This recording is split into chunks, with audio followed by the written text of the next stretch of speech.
কারণ এখানে টেম্পারেচারটা যে চাইল্ড লক, যেটাকে সাধারণত সবাই জানে, যেটা থার্মোস্টেট ডাইভেটার, কিন্তু এটা এই যে বডি জেটগুলো দেখছেন এখানে রাউন্ড শেপের মধ্যে পাবেন।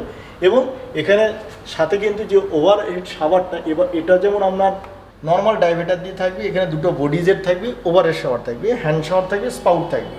কিন্তু যখনই আমি এটাকে থার্মোস্টেট পাবেন না, গরম জল আর ঠান্ডা জল দুটো শুধু কানেকশন হবে, দুটো গরম জল আর ঠান্ডা জল, যেটা হচ্ছে ফিনিশিং ফ্লোর থেকে 1 মিটার হাইটে হবে।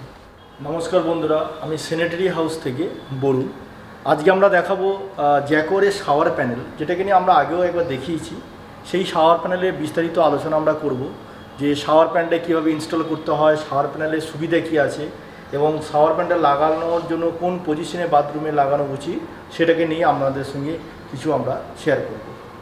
যেমন আমরা দেখাই এখানে শাওয়ার প্যানেলের মধ্যে দেখুন, এখানে দুটো শাওয়ার প্যানেল আমাদের ডিসপ্লে করা আছে। এটা টোটাল বডিটা আছে 304 গ্রেডের ম্যাট টাইপের আছে। এতে কোনো রকমের স্টেন বা কোনো রকম স্ক্র্যাচ পড়ার কোনো সম্ভাবনা কিন্তু থাকবে না। এবং এই যে শাওয়ার প্যানেলটা আছে, এই শাওয়ার প্যানেলের প্রথম কথা, এই থার্মোস্টেট শাওয়ার প্যানেল, কারণ এখানে টেম্পারেচারটা যে চাইল্ড লক, যেটাকে সাধারণত সবাই জানে, যেটা থার্মোস্টেট ডাইভেটার, যেটা থার্মোস্টেট মানে হচ্ছে আপনার চাইল্ড লক হয়ে যাবে। এর সাথে যেটা থাকবে আপনার দুটো বডি জেট এবং শাওয়ারের ফাংশনের মধ্যে আপনার ওভারের শাওয়ারে থাকবে একটা ওভারের শাওয়ার, একটা শাওয়ার বল যেটা ঝর্ণার মতো জল পড়বে, প্লাস হচ্ছে ওভারের শাওয়ার। এই টোটাল ব্যাপারটাকে কিন্তু কন্ট্রোল করবে। এবং এটা আর একটা বলে রাখি, সাথে কিন্তু আপনার নিচের একটা স্পাউট থাকবে এবং এর সাথে কিন্তু হ্যান্ড শাওয়ার থাকবে। এই টোটাল ব্যাপারটাই কিন্তু কন্ট্রোল করবে আপনার এখানে যে 3টে নব আছে সেই নবের মধ্যে দিয়ে। এবারে এই যে নবটা আছে এটাকে অন অফ, ঠিক আছে, এটা শুধুমাত্র এটা অন আর অফ হবে।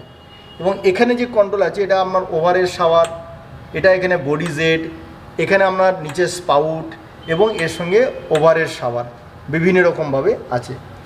আর এই যে থার্মোস্টেট আছে, এই থার্মোস্টেটটা শুধু আমরা টেম্পারেচারটাকে কন্ট্রোল করবে, চাইল্ড লক হিসেবে ব্যবহার থাকবে। যদি বাই চান্স কেউ বডি জেটে বা ওভারের শাওয়ারে গরম জলটা চলে আসে, তখন কিন্তু এই থার্মোস্টেট ডাইভেটারের এই যে কাজটা, এর কিন্তু সবসময় কিন্তু আপনার বয়স্ক মানুষ বা বাচ্চাদেরকে সবসময় কিন্তু সেভ করে থাকবে।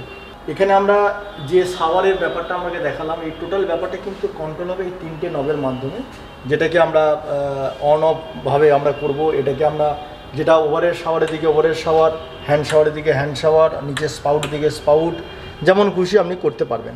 এবারে আপনি যদি মনে করেন যে আমি ওভারের শাওয়ার এবং বডি জেড দুটোকে একসাথেই চালাবো, তখন এই নবটাকে যদি আমি মিডিল পজিশন যদি করে দেন, তাহলে কিন্তু দুটো ফ্লো কিন্তু আপনি হয়তো প্রেশারটা আপনি সেভাবে পাবেন না, কিন্তু আপনি খুব ভালো একটা ফিলিংস পাবেন এর মধ্যে। আর বডি জেডের সাহায্যে কিন্তু আপনি বডিকে মাসাজ করার ব্যাপার বা সব কিছু আপনি পাবেন। এটার কিন্তু আপনার দুটো মডেলে থাকে। এটা যেমন একটা স্কোয়ার শেপের মধ্যে দেখছেন, এটা ঠিক সেম জিনিসই আছে, কিন্তু এটা এই যে বডি জেডগুলো দেখছেন এখানে রাউন্ড শেপের মধ্যে পাবেন। এবং এখানে সাথে কিন্তু যে ওভার হেড শাওয়ারটা, এবার এটা যেমন আপনার দুটো মুভিং করা যাচ্ছে, এটা কিন্তু একটা ফিক্সড থাকে।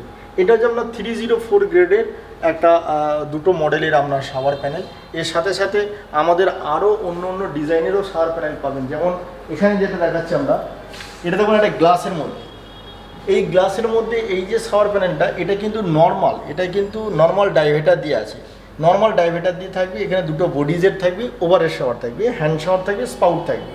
কিন্তু যখনই আমি এটাকে থার্মোস্টেট পাবেন না, এটা আমাদের টোটাল বডিটা আপনার গ্লাসে পাবেন, এটার নিচে একটা সেলফ পাবেন এবং ওভারের শাওয়ার।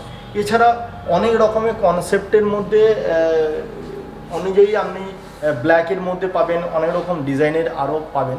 কিন্তু এই শাওয়ার প্যানেলটাকে লাগাতে গেলে আমাদের প্রথম কথা জানতে হবে যে কতটা হাইটে লাগাবো, আমরা কোথায় লাগাবো বা কিভাবে লাগাবো, এটা কিন্তু সব থেকে প্রথমে জানার দরকার আছে।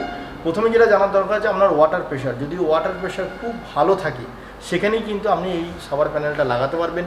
যদি দেখেন যে প্রেশার কম আছে, কিন্তু সেখানে অবশ্যই কিন্তু আপনাকে প্রেশার পাম্পটা ইউজ করতে হবে। প্রেশার পাম্প ইউজ করলে তবেই কিন্তু এই বডি জেটের যে ব্যাপারটা থাকবে, যেটা বডি মাসাজ করা ব্যাপারটা থাকবে, সেই ব্যাপারটা কিন্তু এর মধ্যে আসবে। এবারে ইনস্টলের ব্যাপারে, ইনস্টল সবসময় চেষ্টা করবেন বাথরুমে একটা এন্ডে কিন্তু শাওয়ার প্যানেলটাকে লাগানো। শাওয়ার প্যানেলটা একটা এন্ডে যখনই লাগাবেন, তখন দেখা যায় বাথরুমে একটা এন্ডে যদি লাগান, একটা গ্লাস দিয়ে পার্টিশন করে দিতে পারবেন। শাওয়ারের ব্যাপারটা কিন্তু সবটাই কিন্তু একটা সাইডে থাকবে এবং তার ভেতরেই যেটুকু হবার থাকবে হবে। এবং এটাকে যখন প্লাম্বার যখন ইনস্টল করবে, এবার প্লাম্বার বলতে যাবে যে দাদা আমি এটা যে ফিটিং করব এটাকে কতটা হাইটে করব বা কীভাবে করব, এর যে গরম জল আর ঠান্ডা জল দুটো শুধু কানেকশন হবে, দুটো গরম জল আর ঠান্ডা জল, যেটা হচ্ছে ফিনিশিং ফ্লোর থেকে 1 মিটার হাইটে হবে, ফিনিশিং ফ্লোর থেকে 1 মিটার হাইটে হবে এবং তার ডিস্টেন্স হবে 4 ইঞ্চি। এটাই শুধুমাত্র এর জানার দরকার আছে। এবং আমরা যদি ভাবেন যে হ্যাঁ আমি একটা শাওয়ার প্যানেল নেবো, আমাদের ভিডিওতে আমাদের নিচে নাম্বার লেখা থাকবে 9748614088, এই নাম্বারে আমাদের ফোন করবেন এবং শাওয়ার প্যানেলটা কীভাবে লাগাতে হয় বা কোথায় লাগালে সুবিধা হবে সমস্ত রকম হেল্প আমি করে থাকবো। আমি বলুন, আমরা আমাদের অ্যাড্রেসটা বলে রাখি, বিডি ইন্টারন্যাশনাল স্কুলের ঠিক সামনে কামালগাছি ফার্স্ট ফ্লোরে, এবং আমাদের পুরনো যে শোরুমটা আছে রাজপুর কালীতলা কাছে। নমস্কার।